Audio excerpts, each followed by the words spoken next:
Now let's move on to something which I love to talk about most. Something which has been a part of my childhood and has really had great memories on me as a child in primary school.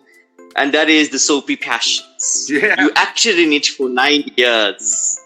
Yeah. You had a journey. The Soapie Passions had all in one: the freaky, the comedy, the drama, and the suspense. All of it in just one Soapie, all in all. I mean, I don't know if, to my knowledge, I haven't watched any other American soapies, but to my knowledge, it's the first Soapie in soap opera history to introduce so many genres in just one. Yes. I mean, it's amazing. The Soapie Passions aired in South Africa from September 27, 2004 till September 12, 2008. I did watch parts of it during the first 2 years, only a little bit. But then in 2006 till 2008, that was my full run when I started following it. And I can say, James, you were part of that childhood of mine, of me growing up. I mean, I sent you a picture of, I actually even sent you a picture of me of how I looked at the time I was actually watching it. You were a And young I boy. think to myself, like, I was such a young boy, and I was thinking, what would I have been like back then had I met you and you came to South Africa to do a show promotion? Because I can say, from behalf of South African fans, the Soapie Passions was humongously loved. And we just talked about it earlier. The Soapie Passions had a humongous young audience, most particularly those in primary school, high school, and tertiary education. It had that humongous audience. Yeah. And understandably so, because it has so many genres in just one.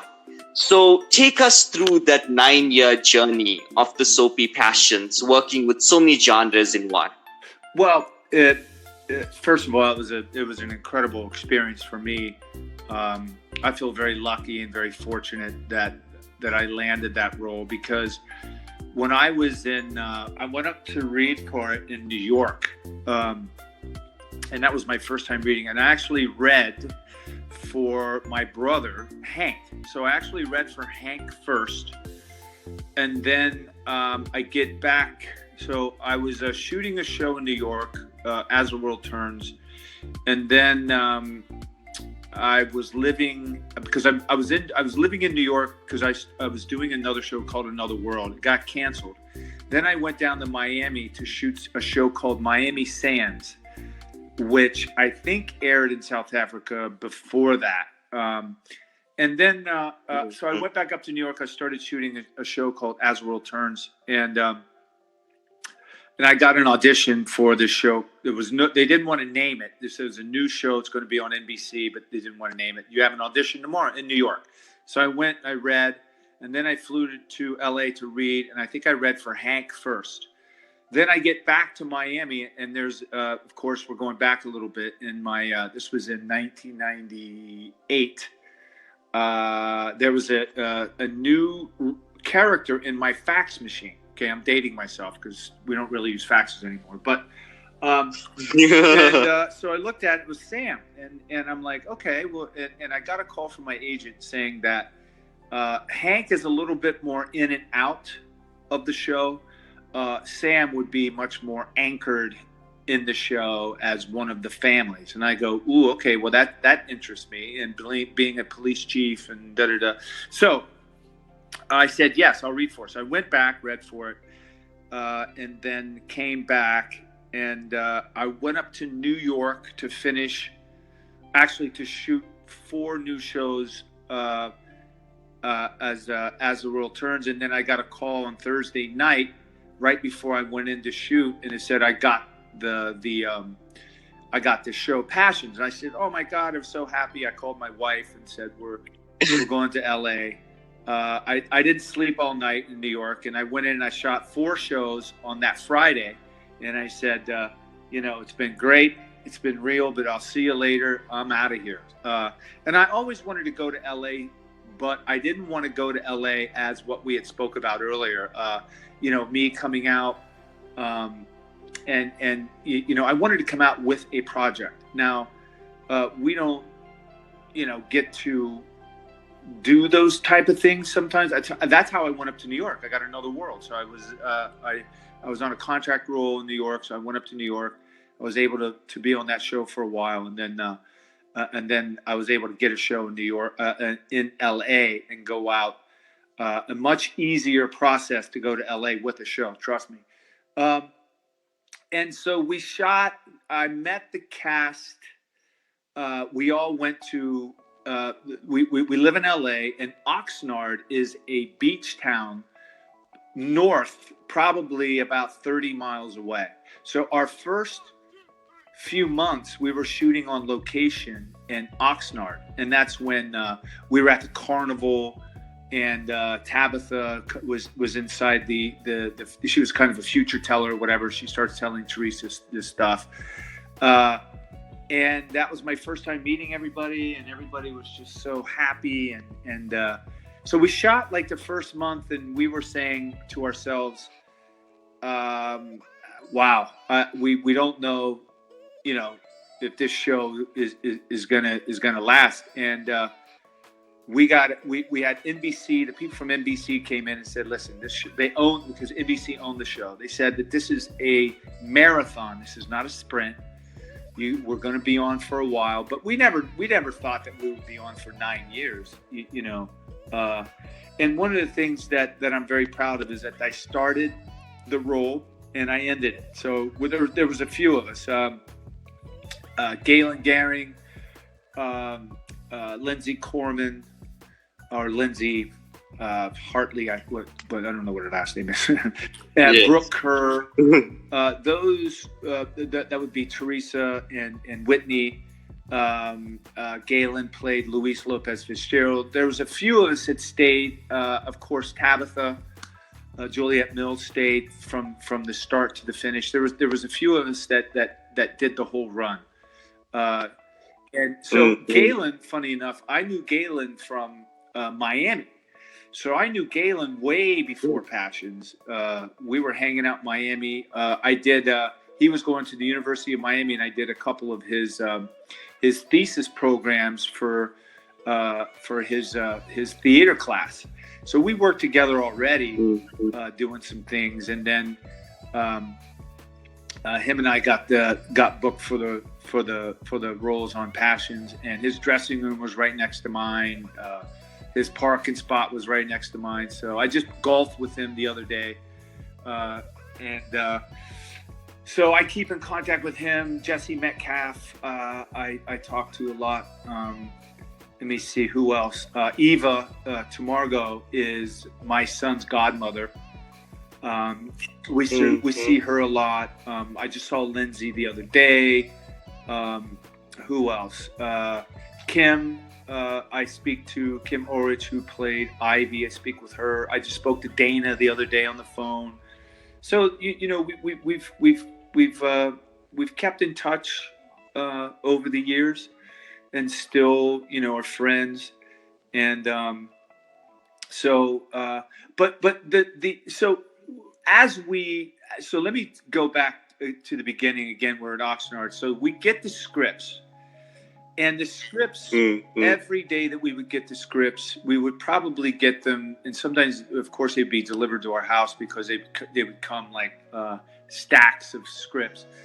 And we're like, there's no way that he could top the last script that we just got. And, as the show went on, it started to get more of the science fiction kind of stuff that was happening. Of course, my wife was in essence had powers.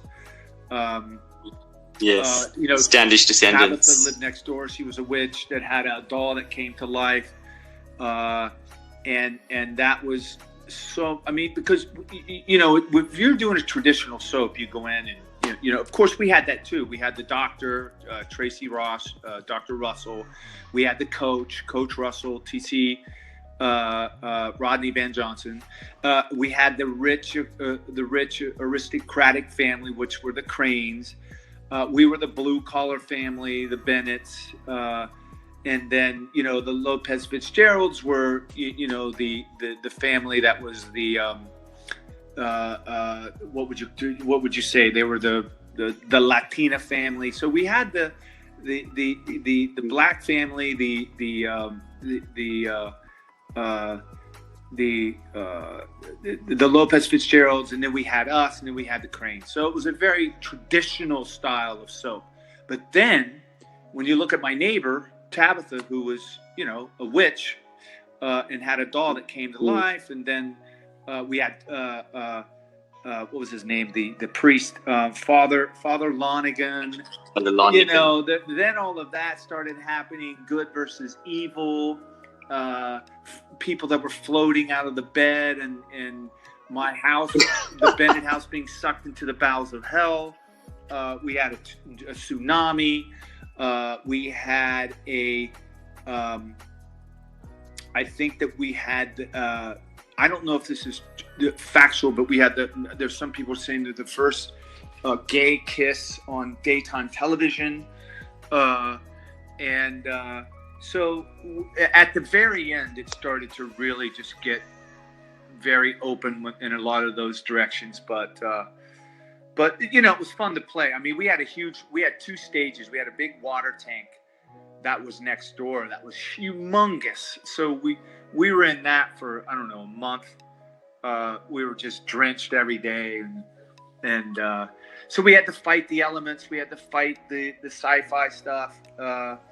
And it was just so much. We laughed hysterically sometimes when we would get on stage, and we had so much fun. And it was so much fun to shoot. And like I said, if I sit here and reminisce sometimes when I'm out in my backyard over the show, and I golfed the other day with Galen. Like I said, we sit there and just talk about being on set. We still have these fresh, deep memories of the show, and how much fun it was, and how many barriers we crossed by shooting this show. And I think we really pushed the envelope in a lot of different storylines.